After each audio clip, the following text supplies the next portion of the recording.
Hey, what's good, Journey Gang? Thank you so much for tuning back into another episode, episode 9 of the Love Yourself podcast. I'm your host, Life, and I'm so grateful to have you guys here today. Now, listen, today's episode is a vibe all in its own. We're talking about the energy of self love, not just what you do to love yourself, but how you protect your peace, maintain your boundaries, and not let other people's negativity drain your light. Because, real talk, you could be doing all the right things, meditating, grounding yourself, journaling, doing the affirmations, and still feel off. And a lot of times it's because you're picking up on energy that isn't your own. So, today we're jumping into how to keep your vibe high, your spirit clean, and your energy protected. So, let's start out by talking about what energy is. Energy is everything. It's your mood, your thoughts, your vibration, your vibe. It's your relationship, it's your environment, it's everything that makes up you.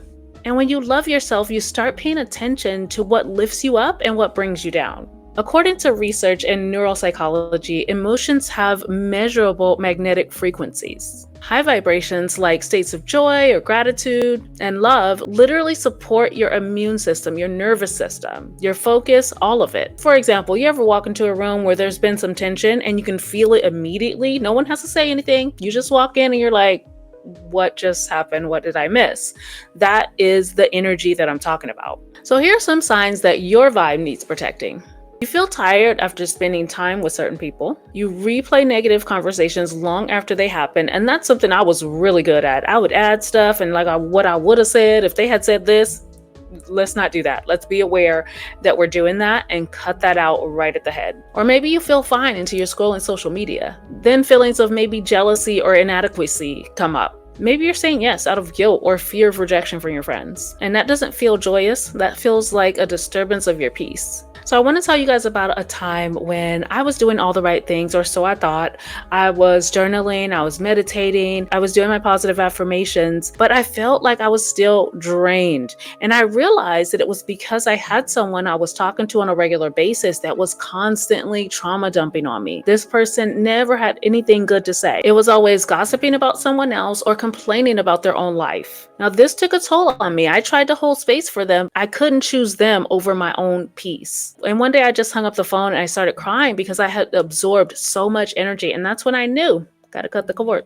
Because self-love means not just protecting your time, but protecting access to your spirit. And if you're not in a place currently where you can be in that situation and not absorb that energy, then maybe you want to make the decision I did and just avoid it altogether for right now. So let's talk about that. Let's talk about some practical ways that you can protect your energy. First one we just touched on, setting energetic boundaries. And that might mean you're not answering every call. You're not available every time. And maybe you're not engaging in every argument. Not everything deserves your response. So don't let people pull that negative energy up out of you. You know it's in there, right? But you don't need it pulled out every chance they get. A way to help with that, another practical tool, is to start your day with intention. Maybe instead of starting it with noise, you start it with silence. Your first 15 minutes of your day really set the tone. So maybe try meditating. You could do sound baths, you could do sage. There's so many different ways to meditate and really connect with self. So figure out what works for you and go for it on a daily basis. And y'all might not like this one, but protect your scroll.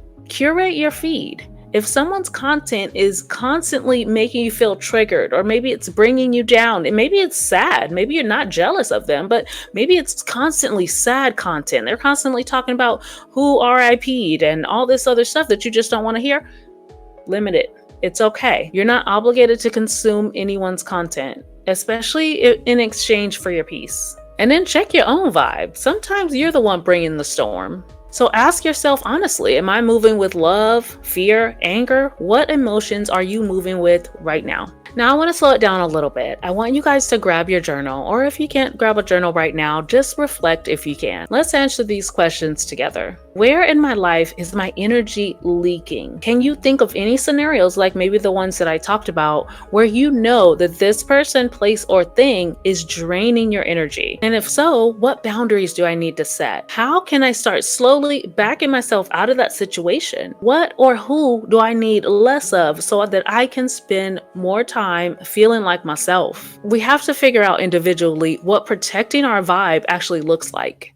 It can be as simple as muting a certain group chat that's always negative, playing your favorite positive affirmations and things before you head to bed. Small shifts like this make a huge impact on our everyday life. Now, I realize that this was a short episode, but we're talking about big things, okay? So I want you to walk away from this knowing that your time and your space and your energy is precious. Keep it sacred because only you can. No one else will respect your energy like you do.